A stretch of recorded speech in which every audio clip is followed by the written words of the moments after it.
মিলন আমার কাছে এসে হাত ধরে ক্ষমা চায়। আমি বলি মাপ চাইবার কিছু নাই, তুমি আর এসো না বাড়িতে। আজ আমার ছোট একটা কাপড়ের দোকান আছে, সে দিয়ে আমাদের চলে যায়। ডিভোর্স আমি দিব না, তাতে মানুষ আমাকে খারাপ বলবে, কথা বের হবে। তুমি চাইলে দিতে পারো। মিলন চুপচাপ ছিল, একবারও কথা বলেনি। আমি ঘৃণায় ওর চোখের দিকে তাকাইনি। অভিমান নিয়ে না খেয়ে চলে যায়। চেহারায় অনেক চিন্তার ভাত ছিল, সেটাও আমি লক্ষ্য করেছি। ভুল মানুষকে কত নিচে নামিয়ে দেয়। পাপ মানুষকে করে আপনজন হারা, ঘর হারা। একদিন ভোর রাতে মিলনের কলে আমার ঘুম ভাঙে। আমি ঘুমের মাঝে ফোন রিসিভ করলাম। ওর কান্নার শব্দে আমার ঘুমটা ভেঙে যায়। এই প্রথম ওর কান্নার শব্দ শুনতে পাই। ঘুম চোখে বললাম, কাঁদছো কেন, কি হয়েছে? মিলন কাপা সরে বলল, নিশি আমায় ক্ষমা করে দিয়েছো? আমি তখন বললাম, এত রাতে কি শুরু করলাম? মিলন তখন বলে, নিশি আমার শরীরে অনেক বড় রোগ জমছে, মাকে জানিও না। আমি টাকার জন্য চিকিৎসা করাতে পারছি না। আমি তখন বললাম, বিধি কই? মিলন তখন বলল, ও ছেলেকে নিয়ে বাপের বাড়ি, খালি সন্দেহ করে, ইচ্ছে করে সন্দেহ করে আমায় এই অবস্থায় রেখে চলে গেল। বলেছে আমায় ডিভোর্স দিবে। দেখো আমার আর কিছুই ভালো লাগে না। আমি তখন বললাম, তোমার তো একজনকে বেশি দিন ভালো লাগে না। আমি ক্ষমা করে দিয়েছি অনেক আগেই। তবে তুমি যদি এ বাড়িতে আসো তাহলে আমি মেয়েদের নিয়ে চলে যাব।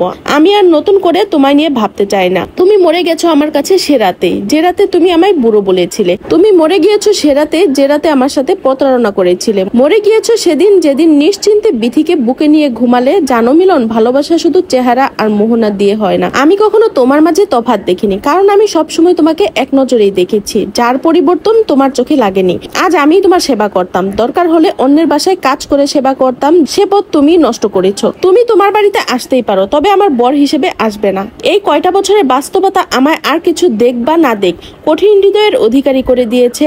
হর হর করে বুকের ভেতর জমে থাকা কথাগুলো বলে দিলাম। আমি শুধু অপর পাশ থেকে কান্নার শব্দই শুনেছি। মিলন স্বর গলায় বলল, একবার ভাবা যায়? আমিও ওর মতো কঠিন গলায় উত্তর দিলাম, সম্ভব না, চাইলে ডিভোর্স দিয়ে দাও। এত বছর পর কেন যেন কথাটা ফিরিয়ে দিতে পেরে অনেকটা হালকা লাগছে। বাইরে বৃষ্টি হচ্ছে, জানালা খুলে দিয়ে বাইরে তাকিয়ে আছি। টের পাচ্ছি যেন বুকের ভিতর জমা কষ্ট এভাবেই ঝরে যাচ্ছে।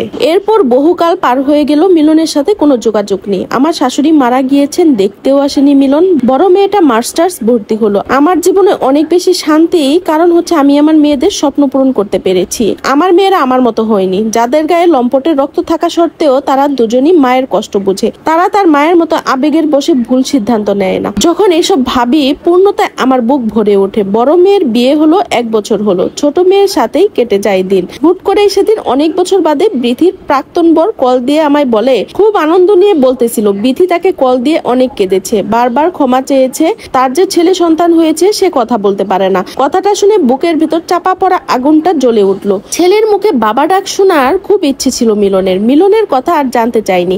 আমি জানি না ও বেঁচে আছে কি মরে গেছে, তবে আমি জানি রাতভর জমা কারো দীর্ঘশ্বাসের স্তূপের ভার এড়িয়ে কেউ সুখী হতে পারে না। আমি চাই মিলন বেঁচে থাকুক, একটিবার নিজের বিবেকের কাছে প্রশ্নবিদ্ধ হোক। মরে গেলেই তো সব শেষ। আমি খুব ভালো করেই জানি কোনো না কোনো সময়ে মানুষের আবেগ কাজ করে না, তখন বিবেকের দরজা খুলে অতীতের ভুলগুলি তীরের মতো এসে বুকের মাঝে বিধে। এ ঘায়েল খুব যন্ত্রণাদায়ক। আমি এখন শান্তিতে ঘুম দে, আমার বুক খা খা করে না। আমি মনে প্রাণে জানি বিধির অনেক রাতে এখন নির্ঘুম কাটে। আমার সন্তানরা যখন মা বলে ডাকে, বুকের ভেতর প্রশান্তির বাতাস বয়ে যায়। বিধি তখন মা ডাক শুনতে না পেয়ে ছটফট করে। আল্লাহ কাউকেই খালি হাতে ফেরান না, সবারই কর্মের ফল পাই পাই শোধ করে দেন। মানুষ শারীরিক ভাবে মরে, ভুল করে মানসিক ভাবেও কারো কাছে মরে যায়। মিলন আমার কাছে মৃত, একটা ভুল আমার কাছে তার মৃত্যু ঘটিয়ে দিল। কত স্বপ্ন ছিল দুজন একসাথে বিদ্ধ হব। মাঝে মাঝে জিজ্ঞেস করি আল্লাহকে, সবই যদি শেষ হবে তাহলে শুরুটা কেন করলে? সান্ত্বনা আমি নিজেই পাই, খুব করে পাই। সব কর্মই যদি ভালো হতো, কর্মফল ভোগ করবে কে? বড় মেয়ে জুই আমার মেয়ের জামাই রাফিকে নিয়ে বেড়াতে এলো। নতুন জামাই হয়েও ছেলেটা যখন আমার কাছে এসে বসলো,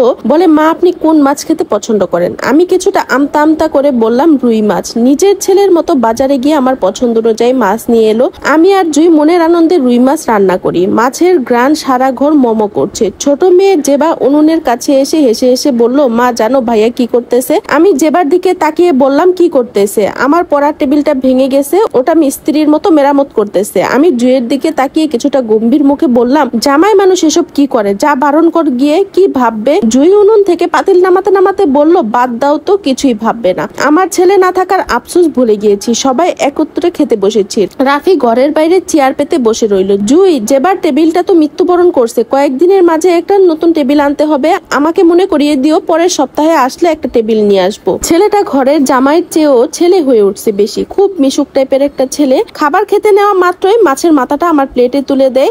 আমি না করতেই সে বলে মাকেই নাকি মাছের মাথাটা খেতে হয়। আপনার এখন বেশি পুষ্টির দরকার, আপনার যখন যা খেতে ইচ্ছে করবে আমাকে কল দিয়ে বলবেন। আপনি জানেন আমি জন্মের পর থেকে মাকে পাইনি। 4 বছর বয়সে আমার মা মারা গেছে, তার চেহারা কেমন ছিল সেটাও আমার মনে নেই। যে আমায় দুনিয়ায় আনলো তার চেহারাই মনে আসে না, কি অদ্ভুত তাই না? আমি আপনার মাঝে আমার মাকে দেখতে পাই। রাফির কথা শুনে ভাত গলা দিয়ে নামছে না, ভারী হয়ে আসছে, খুব কান্না পাচ্ছে। আমি উঠে গিয়ে অন্য রুমে গেলাম, বললাম তরকারির পাতিলটা নিয়ে আসি। মিথ্যে কথা বললাম, কারণ এখন আর কান্নার সাথে জুলুম করতে পারি না। অন্য রুমে দাঁড়িয়ে দাঁড়িয়ে কাঁদছি। জেবা তখন জুইকে বলছে, বুবু আমি জানি মা ডাল আনতে যায় নাই, মা ছুতোই গেছে কান্না করতে। জুই তখন মামা বলে ডাকছে। আমি জোরে রান্নাঘর থেকে বললাম আসতেছি। এভাবে পূর্ণিমার রাতে ওদের উঠানে বসে হাসি ঠাট্টা দেখে আমার মনটা শান্তিতে ভরে ওঠে। একে একে গানের কলি, আকাশের চাঁদ সবকিছু দেখে মনটা কি যে শান্তি লাগে বোঝাতে পারবো না। এখন মাঝে মাঝে খুব জানতে ইচ্ছে করে, তুমি কি সে আগের মতো আছো নাকি খানিকটা বদলে গেছো? আমার চোখের পাতা ভারী হয়ে আসে। ওদের আনন্দের আসরের দিকে তাকিয়ে চোখ মুছছি। জুই জেবা গান ধরে, পাশের কাঁঠাল বন থেকে ঝিঝি পোকারা সুর তোলে। রাফি হাসি মুখে বলে ওঠে, মা আপনিও গান ধরেন না? সাথে আমি কাপা গলায় গান ধরলাম। মনে মনে খুব করে ভাবতে থাকি, এমন একটি আনন্দ আসরের স্বপ্ন ছিল কতকাল।